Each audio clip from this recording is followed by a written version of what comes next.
सिंध हुकूमत Sindh premier cricket league के वफ़द के कतर बदिरां कराची या हैदराबाद में क्रिकेट कराने की तजवीज़ ॾेई छॾी आहे।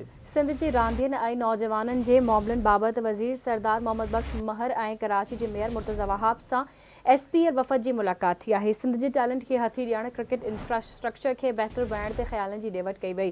क्रिकेट स्टेडियम जी तयारी लाइ गॾियल मंसूबनि ते बि इतफ़ाक़ कयो वियो।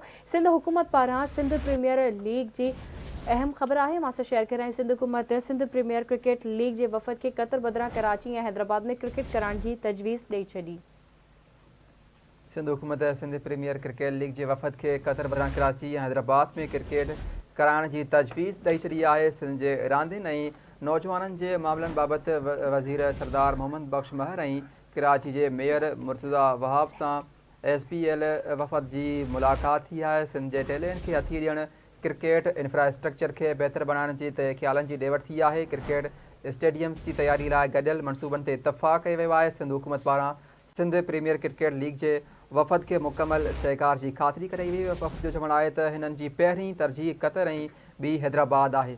एक भेरो ॿी अवांखे अहम ख़बर खां आगाह कर रहे हैं। सिंध हुकूमत सिंध प्रीमियर क्रिकेट लीग के वफ़द के कतर बदिरां कराची या हैदराबाद में क्रिकेट कराइण की तजवीज़ ॾेई छॾी आहे।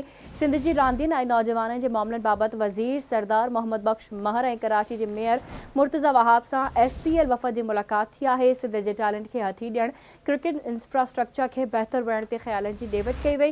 क्रिकेट स्टेडियम जी तैयारी लाइ गॾियल मंसूबनि ते बि इतफ़ाक़ कयो वियो आहे।